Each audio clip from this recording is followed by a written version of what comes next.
Hello दोस्तों, स्वागत है आपका हमारे यूट्यूब चैनल शक्ति लेक्चरर में। तो दोस्तों आज हम पढ़ेंगे राउल्ट के नियम के बारे में। तो दोस्तों सबसे पहले हम यह जानेंगे राउल्ट का नियम कहाँ लागू होता है। राउल्ट का नियम तनु विलयन तथा वाष्पशील के लिए लागू होता है। आइए हम इसको बारीकी से पढ़ते हैं। किसी निश्चित ताप पर विलयन में उपस्थित किसी वाष्पशील अवयवी घटक का आंशिक वाष्प दाब उस अवयवी घटक की मोल प्रभाज के समानुपाती होता है। आइए जरा हम इसको ध्यान से पढ़ते हैं ताकि हमें समझ में आ जाए कि राउल्ट का नियम क्या है। किसी निश्चित ताप पर विलयन में, कोई एक निश्चित ताप ले लीजिए, इसको हम बनाए थे लेकिन ये गड़बड़ हो गया। ठीक, कोई एक निश्चित ताप ले लीजिए। पहले भी एक बीकर ले लीजिए। ठीक दोस्तों, पहले एक बीकर ले लीजिए। बीकर को निश्चित ताप पर रख दीजिए।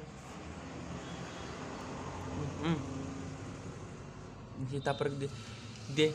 किसी निश्चित ताप पर विलयन में, क्या बोल रहा है, विलयन में, विलयन पानी ले लीजिए और इसमें थोड़ा चीनी मिला दीजिए।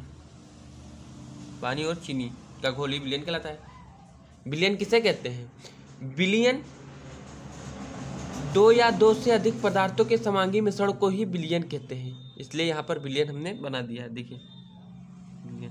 ठीक, अब किसी निश्चित ताप पर विलयन में उपस्थित किसी वाष्पशील अवयवी घटक का, अब दोस्तों हम जानेंगे अवयवी घटक क्या होता है। अवयवी घटक दो प्रकार का होता है। एक होता है विलेय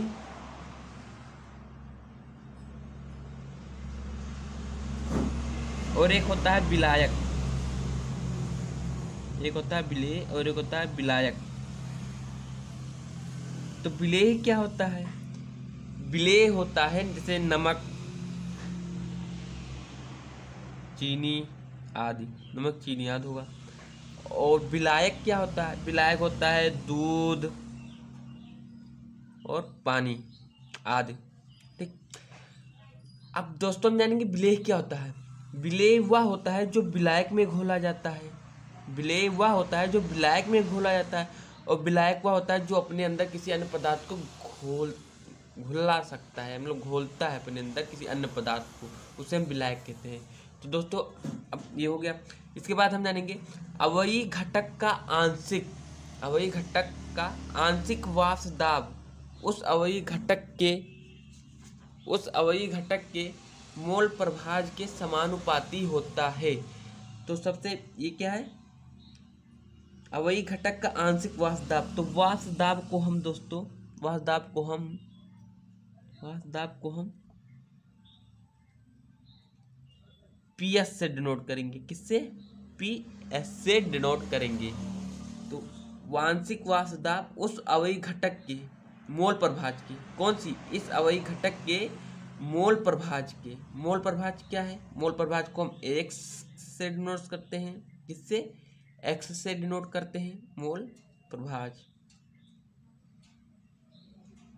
तो हम X से डिनोट करते हैं। तो दोस्तों आइए हम जानते हैं मोल प्रभाज क्या होता है। मोल प्रभाज वह होता है किसी विलयन में उपस्थित एक घटक की घोल की संख्या तथा विलयन में उपस्थित समस्त मोलों की संख्या को अनुपात को ही मोल प्रभाज कहते हैं। आइए हम लिख देते हैं। किसी विलयन में, किसी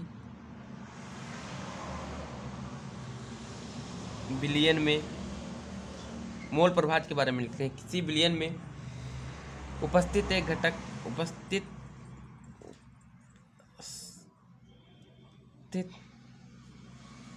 एक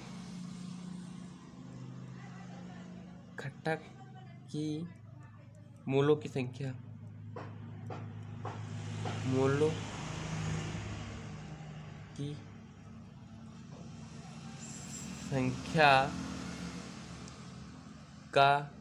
संख्या तथा विलयन में उपस्थित मोलों की संख्या तथा विलयन में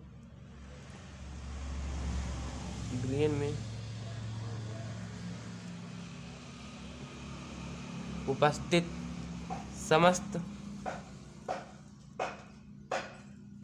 मोलों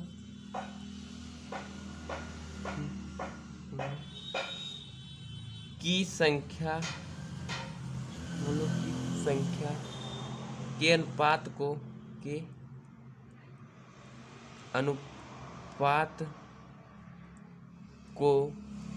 ही मोल प्रभाज कहते हैं।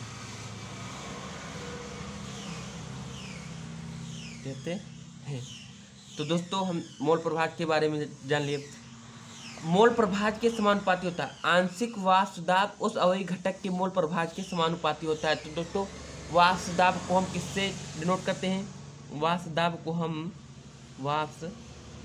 को हम ये लिख रहे हैं, वाष्प दाब को हम PS से डिनोट करते हैं ना, और मोल प्रभाज को X से डिनोट करते हैं। अब क्या है? आंशिक वाष्प दाब उस अवयवी घटक की मोल प्रभाज के समानुपाती होता है। अर्थात आंशिक वाष्प दाब अनुपात समानुपाती का सिंबल यही होता है, आप लोग जानते हैं, समानुपाती इसी से दर्शाते हैं। समानुपाती को किससे? PS और इससे, ठीक। समानुपाती किसके बराबर होता है? मोल प्रभाज के, ठीक दोस्तों, ठीक। अब हम अगर यहाँ पर PS अगर इसको हटा देंगे, समानुपाती को हटा कर हम बराबर लगाते हैं, अगर PS बराबर X करते हैं तो ये यहाँ समानुपाती का चिन्ह हट करके यहाँ गुणे में D0 आ जाता है। D0 आ जाता है। तो ये D0 क्या होता है आप लोगों को पता है? D0 जो होता है, D0 जो होता है, ये विलायक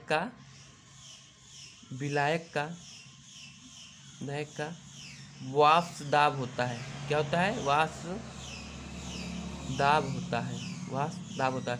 तो दोस्तों जो हमारा ये नियम निकला है, ये निकला है सूत्र, फार्मूला, यही राउल्ट का नियम है। तो आशा करता हूँ कि आप लोगों को ये अच्छे तरह से समझ में आ गया होगा, और आप लोग इससे, और आशा है कि आप लोग इससे अच्छे समझ गए होंगे। अगर समझ में आया हो तो लाइक, कमेंट एंड शेयर जरूर करें।